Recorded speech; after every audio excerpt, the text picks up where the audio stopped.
Voilà, merci Seigneur. Voilà, gloire à Dieu. Vous savez, voilà, mon petit message que j'ai devant moi là. J'ai marqué comment ouvrir le ciel sur ta vie. Oui, parce que tu peux ouvrir le ciel sur ta vie. Dans Malachie 3, verset 10, il dit, vous verrez si je n'ouvre pas pour vous les écluses des cieux. Vous verrez si je n'ouvre pas pour vous les écluses des cieux. Je voudrais vous dire que Dieu a des bénédictions préparées pour vous dans son ciel. Que ça soit délivrance, guérison, victoire et beaucoup d'autres choses. Mettez ce que vous voulez. Je voudrais vous dire que tout est déjà prêt pour vous. Vous voulez un petit conseil dans cette soirée? Ne vous privez plus de ce qui vient d'en haut. Réclamez les bénédictions de Dieu pour vous. Réclamez-les pour vous, les bénédictions de Dieu. Le principal, c'est qu'elles viennent chez vous, dans votre vie et dans vos familles. Dans ma famille aussi, j'ai besoin. Oui, dans ma vie aussi, j'ai besoin. Et Apocalypse 4 et verset 1er, il va dire, voici, une porte est ouverte dans le ciel. Une porte dans le ciel est grande ouverte, mes frères et sœurs. Et une porte, quand elle est ouverte, c'est pas fait pour rester devant la porte. Quand la porte est ouverte, c'est fait pour rentrer, pour marcher dedans. Oui, alors entrons dans le ciel puisqu'il est ouvert, mes frères et sœurs. Le ciel s'ouvre quand on obéit. Oui, le ciel s'ouvre quand on obéit. Et puis on va voir où c'est qu'un jour le ciel s'est ouvert dans la parole de Dieu. Le ciel s'est ouvert à un certain baptême. Oui, dans Matthieu 3. Dans Matthieu 3, Jésus arrive en Galilée au Jourdain pour être baptisé par Jean le Baptiste. Et vous savez quoi? Eh bien, Jean le Baptiste, il va s'y opposer en disant, c'est moi qui a besoin d'être baptisé par toi. Et tu viens à moi? Et là, ben, c'est l'opposition. J'aimerais vous dire que l'opposition vient de l'ennemi, mes frères et sœurs. Quand il y a de l'opposition dans l'œuvre de Dieu, c'est parce que ça vient de l'ennemi. Et Matthieu 3, verset 15, Jésus va dire ça. Laisse faire maintenant, car il est convenable que nous accomplissions ainsi tout ce qui est juste. Et Jean ne lui résista plus. Je voudrais te dire que si tu marches avec Jésus, tu seras et tu resteras juste. Et avec Jésus, tu accompliras de grandes choses, mon frère, ma sœur. Et tu pourras voir le ciel s'ouvrir, parce qu'un peu plus bas, au chapitre 16, au verset 16 et au verset 17, il va dire ça. Dès que Jésus fut baptisé, il sortit de l'eau. Et qu'est-ce qui s'est passé quand il est sorti de l'eau? Et voici, quelle beauté, les cieux s'ouvrirent. Et il vit l'Esprit de Dieu descendre comme une colombe et venir sur lui. Verset 17. Et voici, une voix se fit entendre des cieux. Elle fit entendre ces paroles. Celui-ci est mon fils bien-aimé, en qui j'ai mis toute mon affection. Je vais vous dire que voilà ce qui se passe. Voilà ce qui se passe quand on obéit, mes frères et sœurs. Je voudrais vous dire que le baptême est un acte d'obéissance. Et il y a un texte qui va dire que l'obéissance, elle vaut mieux que tous les sacrifices. Je voudrais vous dire que Jésus vous appelle. Il vous appelle à aller plus loin avec lui. Il vous appelle à aller au-delà de ce que l'on peut penser. Parce qu'il a de grandes choses pour nous. Quand on obéit, il y a des grandes choses pour nous. Et nous allons voir encore une petite histoire de la parole de Dieu, si vous voulez bien. Je ne serai pas très long et je ne serai pas compliqué du tout. Je suis quelqu'un de très simple, vous savez. Et que Dieu soit béni pour ma simplicité. Je suis heureux, moi, quand je prêche. Mais je prêche simple, vous savez. Il y a une histoire dans la parole de Dieu, dans Luc 5 et au verset 1er. Je fais la lecture pour vous. Écoutez ce qu'il est dit. Comme Jésus se trouvait auprès du lac de Génézareth et que la foule le pressait autour de lui pour entendre la parole de Dieu, il vit au bord du lac 2 barques, d'où les pêcheurs étaient descendus pour laver leurs filets. Il monta dans l'une de ces barques qui était à ciment, et il le pria de s'éloigner un peu de la terre. Puis il s'assit, et de la barque il enseignait la foule. Et lorsqu'il eut cessé de parler, il dit à Simon, avance en pleine eau, et jetez vos filets pour pêcher. Simon lui répondit, Maître, nous avons travaillé toute la nuit, sans rien prendre, mais sur ta parole, je jetterai les filets. L'ayant jeté, ils prirent une grande quantité de poissons, et leurs filets se rompaient. Ils firent signe à leurs compagnons qu'ils étaient dans l'autre barque de venir les aider. Ils vinrent et ils remplirent les 2 barques au point qu'elles s'enfonçaient. Gloire au Seigneur. Jésus, au départ, quand Jésus se trouvait auprès du lac de Génézareth et que la foule se pressait autour de lui pour entendre la parole de Dieu. Et ce soir, c'est ce que vous entendez. Vous savez, on n'a rien inventé, nous. Nous, les serviteurs de Dieu, la mission Vie et Lumière, elle n'a rien inventé du tout. Les réunions se faisaient au temps de Jésus. Les réunions se faisaient déjà au temps de Jésus. Et la Bible déclare qu'au bord du lac, il y avait 2 barques. Il monta dans l'une de ces barques qui était à ciment. Il choisit une barque. J'aimerais vous dire que peut-être que ce soir, il voudrait choisir une barque, parce que la barque, c'est l'égalité de la demeure. Il voudrait choisir une demeure peut-être ce soir. Peut-être que c'est ta demeure à toi qu'il veut venir bénir, parce qu'il y a une bénédiction particulière ce soir, je le ressens dans mon cœur, moi c'est comme ça. Ce soir, il y aura une bénédiction particulière pour quelqu'un. Pourquoi pas? Pourquoi pas qu'il n'y aurait pas une bénédiction particulière? Prends-le pour toi, ma sœur. Prends-le pour toi, mon frère. Il y a une bénédiction particulière. Et vous savez ce que ça veut dire le mot bénédiction dans le dictionnaire français? Regardez ce que ça veut dire. Action du ciel pour un changement. Quelle beauté! Quelle beauté! Le psaume 119 et verset 2, il dit « Heureux ceux qui gardent ses préceptes et qui le cherchent de tout leur cœur. » Oui, c'est ce qu'il faut faire, mes frères et sœurs. Il faut garder les préceptes. Il faut garder ce que nous avons reçu sur ce réseau-là.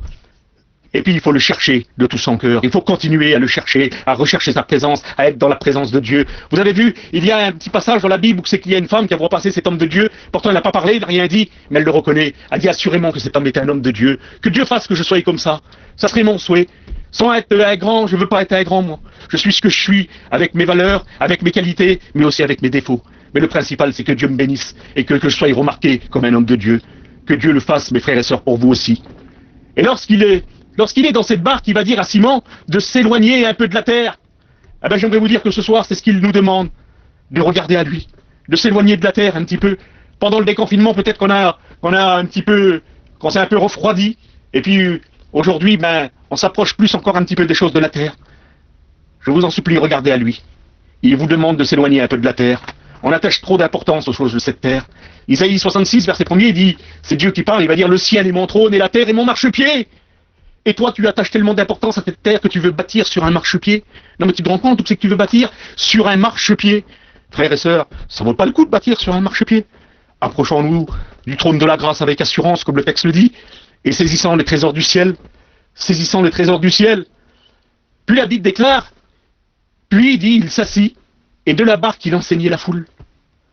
Je voudrais te demander, reste sérieux quand la parole de Dieu est prêchée. Et puis prends-y, garde, saisis les mots qui sont dits, et à ce moment-là, tu deviendras comme Simon. Ça sera ta barque à toi qui choisira le Seigneur pour pouvoir bénir. Et au verset 4, lorsqu'il eut cessé de parler, il dit à Simon d'avancer en pleine eau. Oui, quand on découvre vraiment qui est Dieu, alors on veut avancer en pleine eau avec lui. On veut prendre plus, on veut en prendre plus avec lui, on veut avancer avec lui. Il faut, comme le texte il dit, il faut que je diminue afin que lui puisse grandir en moi. C'est ce qu'il faut, mes frères et sœurs. Et l'eau représente la parole de Dieu. Je voudrais vous dire que la parole de Dieu, pour nous, c'est le GPS qui nous amène au ciel, mes frères et sœurs. C'est avec la parole de Dieu qu'on va au ciel. C'est pas autrement. Vous savez, il va dire, jetez vos filets pour pêcher à un moment donné. Puis ces mots, Simon, lui, va lui répondre comme ça. Maître, nous avons travaillé toute la nuit sans rien prendre.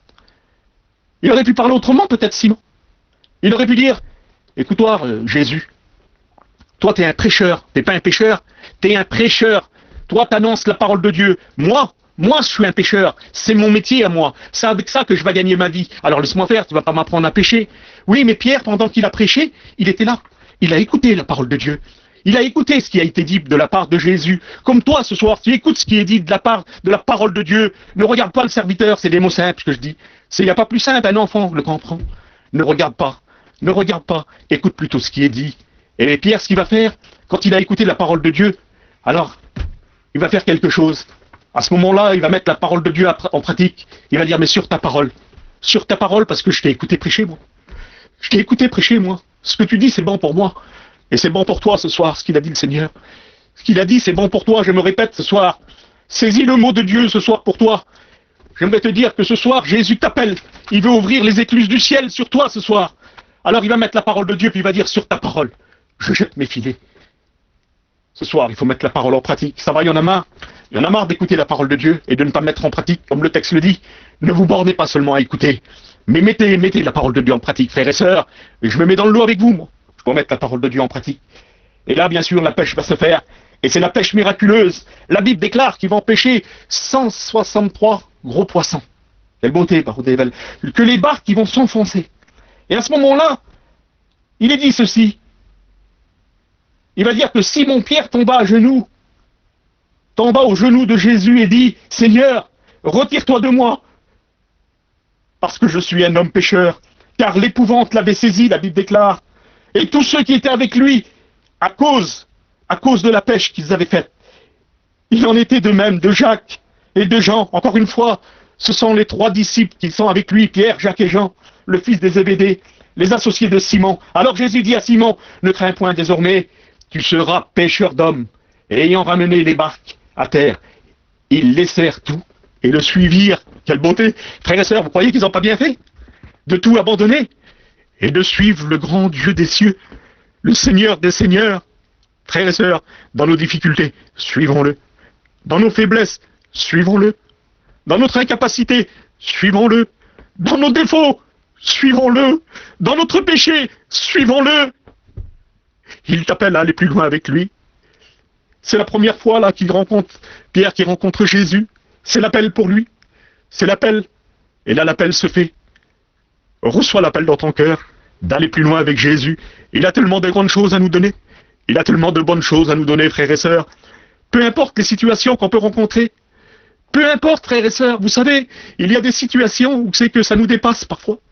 Où c'est qu'on dit, Seigneur, comment faire pour arriver à régler ça? Comment faire? C'est tellement grand ce qui m'arrive. Et ce soir, il nous appelle à aller plus loin. Il veut ouvrir les écluses des cieux sur nous. Peu importe la situation que tu rencontres, il t'appelle. Il t'appelle à régler ton problème. Il t'appelle. Il veut ouvrir ce soir le ciel sur ta vie. Voilà, moi je prêche pas longtemps. Et quand j'ai plus rien à dire, je m'arrête. Et je sens maintenant qu'il faut que je m'arrête. Le Seigneur a de grandes choses. Il nous appelle, mes frères et sœurs. Il nous appelle. Saisissons le mot de Dieu ce soir. L'appel de Jésus est là, présent devant nous. Peu importe ce qui nous arrive, mais allons plus loin avec lui. Voilà, on prie le Seigneur maintenant ensemble. Voilà, tu es notre Père, tu es notre Dieu. Et je te remercie, Seigneur, parce que ce soir, tu veux ouvrir les écluses des cieux. Peut-être pour une seule personne, je sais pas, moi, malgré qu'on est 182 connectés. Peut-être que c'est pour une seule personne. Eh bien, Seigneur, je veux le saisir. Le mot de Dieu, je le saisis, moi. Et ce soir, Seigneur, tu m'appelles à aller plus loin avec toi.